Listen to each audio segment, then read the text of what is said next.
Hello friends, আমার ছোট্ট বাগিচা চ্যানেলে তোমাদের স্বাগত জানাই। আজকে আমি অনেক দিন পর ভিডিও করতে চলেছি।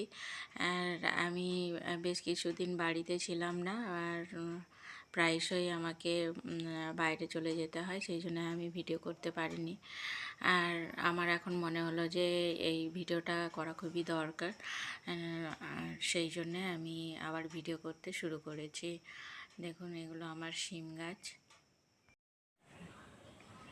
দেখুন আমার শিম গাছ পুরো অর্গানিকভাবে এবং কেবলমাত্র জীবামৃত দিয়ে কত ভালো গাছ হয় আপনারা দেখুন।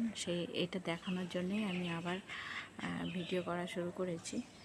দেখুন, এই গাঁদা গাছটা আমার আগের বছরে বীজ ফেলে এই গাছটা অনেক গাছই হয়েছিল, বেশিরভাগ গাছ বৃষ্টিতে মরে গেছে। এই একটা গাছ রয়েছিল, এই গাছটার ডাল ভেঙে আমি আরও ওই দিকে সব লাগিয়েছি। আর এটা আমার মূলো গাছ, বৃষ্টির আগেটায় লাগিয়েছিলাম, বেশ কিছু দানা নষ্ট হয়ে যাওয়ার পরও এইগুলো রয়েছে। আর একটা করলা গাছে দানা পড়েই হয়েছিল, আমি এখানে সেটাকে চারিয়ে লাগিয়েছি। আর ওই সাইডে বরবটি গাছ, আমি ওই সাইডে গিয়ে দেখাচ্ছি আপনাদের। আমার শিম গাছ দেখুন, এবার অনেকগুলোই শিম গাছ হয়েছে একদম।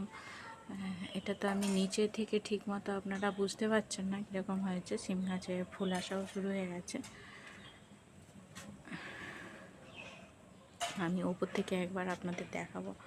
আর আমি সব সময় বাড়িতে না থাকার ফলে অনেকবার হনুমান এসে গাছগুলো খুব নষ্ট করে দিয়ে যায়।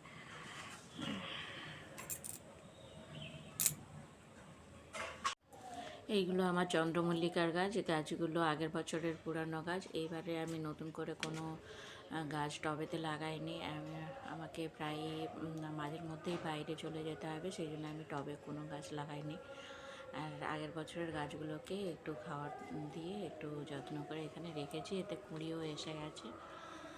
আর আমি নতুন করে বিশেষ কিছু গাছ লাগাইনি টবের মধ্যে। আর এই ধারের এইগুলো পুদিনা পাতার গাছ। এখানে দুটো জবা ফুলের গাছ রয়েছে, দেখুন জবা ফুলের রঙটা খুব সুন্দর, আর অনেক ফুল হয়েছিল। দেখুন এই রঙটা দেখুন কত সুন্দর।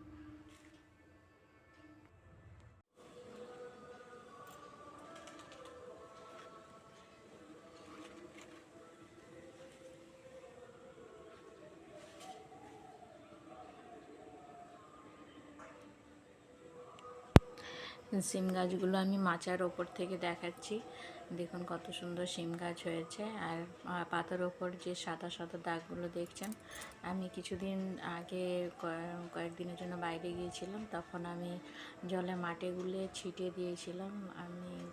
আমার মনে হয়েছিল যে তাহলে মাটির লাগা থাকলে হয়তো হনুমান খাবে না, সেই জন্য আমি ছিটিয়ে দিয়ে গিয়েছিলাম, কিন্তু কয়েকদিন হনুমান আসেনি। এই পাশে আমি একটা চাল কুমড়ো গাছ এই বর্ষার সময় লাগিয়েছিলাম, অনেকগুলোই চাল কুমড়ো হয়েছে, কিন্তু সেই হারভেস্টিংয়ের ভিডিও আমি আপনাদের সাথে শেয়ার করতে পারিনি বাড়িতে না থাকার ফলে। বর্ষার সময় ঝিঙে গাছও প্রচুর হয়েছিল, ঝিঙেও হয়েছিল, তো আমি ভিডিও করে উঠতে পারিনি। দেখুন শুধুমাত্র জীবামৃত দিয়ে কিভাবে গাছ করা যায়, দেখুন।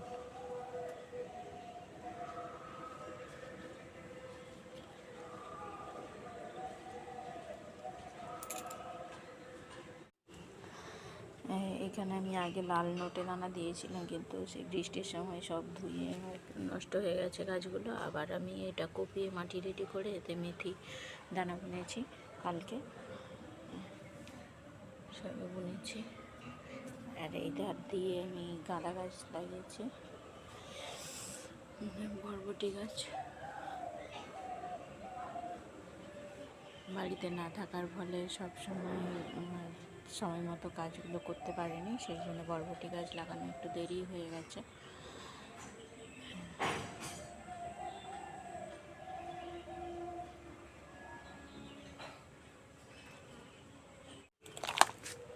করলা গাছ বাগানে দানা পড়ে হয়েছে, আমি তুলে এখানে লাগিয়ে দিয়েছি। গাঁদা গাছ, একটা গাছকে কেটে এতগুলো গাছ করেছি। এটা মূলো গাছ, বৃষ্টির আগে লাগিয়েছিলাম। বৃষ্টিতে অনেক দানা পচে যাওয়ার পরও এত গাছ রয়েছে, গাছ রয়েছে, আর লাগাতে লাগবে না। এখানে বৃষ্টির আগে ধনে দানা লাগিয়েছিলাম, সে বেশিরভাগটাই নষ্ট হয়ে গেছে, আর এই কয়েকটা রয়েছে। আবার আমি এর মধ্যে দানা বুনে দিয়েছি। যে শিম গাছটা এই দিক থেকে দেখুন, গোটা বাগান শিম গাছে ভরে গেছে। আর এই আমার পুঁই গাছ, লাল পুঁই, দুটো গাছ সারা বছর কেটে কেটে খাওয়া হয়েছে, আর এত সুন্দর হয়েছিল। দেখুন আবার কত হয়েছে, এবার ফুল আসতে শুরু হয়ে গেছে, আর তত বেশি বাড়বে না, কিন্তু তাও এখন অনেক ডালপালা গজিয়েছে। আর ওইখানে একটা উচ্ছে গাছ দানা পড়েই হয়েছিল, তাকে আমি সবজির ক্যারেটে লাগিয়েছিলাম, কিন্তু ফল আসার সময় আমি কদিন না থাকার ফলে জলের অভাবে গাছগুলো লাল পড়ে গেছিলো। আবার এসে জল দিয়ে একটু ঠিক হয়েছে। এই গাছগুলো আমি পরে লাগিয়েছি, এখানে লঙ্কা গাছ, আর এই পালং গাছগুলোও তাই বৃষ্টির আগে লাগানো হয়েছিল, কয়েকটা রয়েছে, আর বাকি সব নষ্ট হয়ে গেছিলো, সেই জন্য আমি মাটি কুপিয়ে এখানে আবার পালং দিয়েছি। এর ধার দিয়ে লঙ্কা আছে, আর মাঝখানে বেগুন চারা আছে, কিন্তু এখানে ছায়া হয়ে যাওয়ার ফলে বেগুন গাছগুলো ঠিকমতো বাড়তে পারেনি।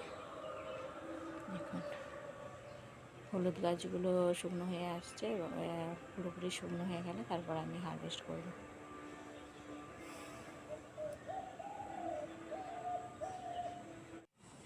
এইখানেও আরেকটা চাল কুমড়ো ধরেছে।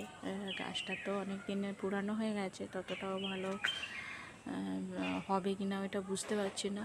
এই নিম গাছের ওপরে আরও দুটো চাল কুমড়ো রয়েছে, বুঝতে পারছেন। এইখানে আর এইদিকে আর একটা রয়েছে, অনেকগুলোই চাল কুমড়ো হয়েছে। আর এইখানে ধুঁদুল একটা হয়ে আছে, ধুঁদুল গাছটা সেই বর্ষার সময় গাছটা পরের দিকে লাগানো হয়েছিল, এখনও একটা একটা করে হচ্ছে, সেই জন্য গাছটা রেখে দিয়েছি।